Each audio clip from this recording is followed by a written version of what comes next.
Hello दोस्तों, आज फिर लौटे हैं एक न्यू वीडियो के साथ। आज का जो हमारा टॉपिक है ये समास विग्रह पे होने वाली है दोस्तों। तो चलिए हम अपनी पहली प्रश्न की ओर बढ़ते हैं। दोस्तों, आज का जो हमारा पहला प्रश्न है, पंकज में कौन सा समास है? तो क्या हो जाएगा दोस्तों? ये हो जाएगा ऑप्शन नंबर सी, बहुव्रीहि। चलिए अगली प्रश्न की ओर बढ़ते हैं। हमारा दूसरा प्रश्न है, जब प्रथम शब्द संख्यावाची और द्वितीय शब्द संज्ञा हो तो कौन सा समास होता है? तो क्या हो जाएगा दोस्तों? ये हो जाएगा ऑप्शन नंबर ए, द्विगु समास। चलिए अगली प्रश्न की ओर बढ़ते हैं।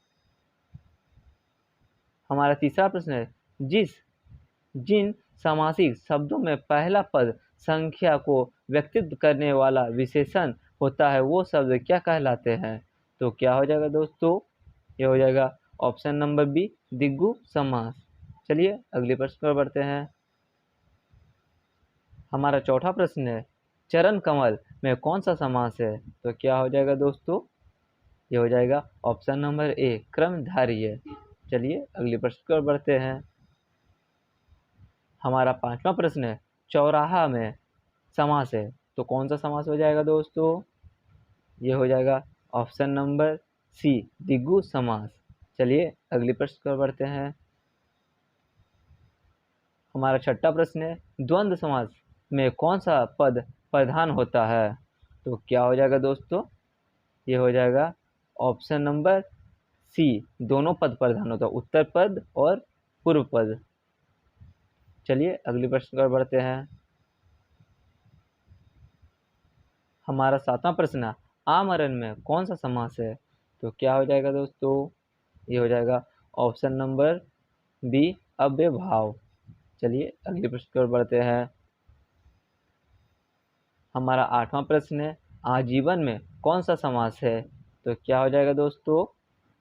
ये हो जाएगा ऑप्शन नंबर बी, अव्ययभाव। चलिए अगले प्रश्न पर बढ़ते हैं। हमारा नौवां प्रश्न है, सप्तर्षि में कौन सा समास है? तो क्या हो जाएगा दोस्तों? ये हो जाएगा ऑप्शन नंबर डी, द्विगु समास। चलिए अगले प्रश्न पर बढ़ते हैं। हमारा 10वां प्रश्न है, पीताम्बर में कौन सा समास है? दोस्तों, ये आपको कमेंट करके बताना है कि पीताम्बर में कौन सा समास है। चलिए अगले प्रश्न पर बढ़ते हैं। हमारा 11वां प्रश्न है, निम्न में से कौन सा क्रमधारय समास का उदाहरण है? तो क्या हो जाएगा दोस्तों? ये हो जाएगा ऑप्शन नंबर डी, श्याम सुंदर। चलिए अगले प्रश्न पर बढ़ते हैं। हमारा 12वां प्रश्न है, पुस्तकालय शब्द में किस समास का उदाहरण है? तो क्या हो जाएगा दोस्तों? यह हो जाएगा ऑप्शन नंबर ए, तत्पुरुष। चलिए अगले प्रश्न पर बढ़ते हैं। हमारा 13वां प्रश्न है, यथाशक्ति में कौन सा समास है? तो क्या हो जाएगा? यह हो जाएगा ऑप्शन नंबर सी, अव्ययभाव। चलिए अगले प्रश्न पर बढ़ते हैं। हमारा 14वां प्रश्न है, सतसुई किस समास का उदाहरण है?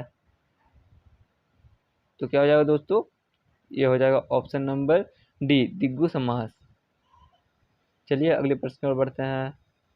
हमारा 15वां प्रश्न है, प्रत्यंग किस समास का उदाहरण है? तो क्या होगा दोस्तों? ये हो जाएगा ऑप्शन नंबर ए, अव्ययभाव। चलिए अगले प्रश्न की ओर बढ़ते हैं। हमारा 16वां प्रश्न है, चौराहा शब्द में समास है तो क्या हो जाएगा दोस्तों? ये हो जाएगा ऑप्शन नंबर सी, द्विगु समास। चलिए अगले प्रश्न पर बढ़ते हैं। हमारा 17वां प्रश्न है, अनुरूप में कौन सा समास है? तो क्या होगा दोस्तों? ये हो जाएगा ऑप्शन नंबर डी, अव्ययभाव। चलिए अगले प्रश्न की ओर बढ़ते हैं। हमारा 18वां प्रश्न है, जिन समासिक शब्द में पूर्व पद और उत्तर पद गौण होते हैं और कोई तीसरा पद प्रधान होता है वह कौन सा समास होता है? तो क्या होगा दोस्तों? ये हो जाएगा ऑप्शन नंबर ए, बहुव्रीहि। चलिए अगले प्रश्न की ओर बढ़ते हैं। हमारा 19वां प्रश्न है, निम्न में से कौन सा कथन पूरी तरह तत्पुरुष से संबंधित है? तो क्या होगा दोस्तों? ये हो जाएगा ऑप्शन नंबर सी, इनमें से प्रिय उत्तर पद प्रधान होता है। चलिए अगले प्रश्न की ओर बढ़ते हैं।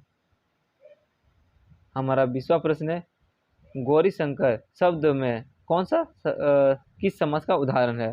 तो क्या हो जाएगा दोस्तों? ये हो जाएगा ऑप्शन नंबर सी, द्विगु समास। दोस्तों अगर आपको हमारा वीडियो अच्छा लगा हो तो कृपया लाइक करें, कमेंट करें और अपने दोस्तों में शेयर करें। चलिए मिलते हैं नेक्स्ट वीडियो में ऐसे ही बेहतरीन प्रश्नों के साथ।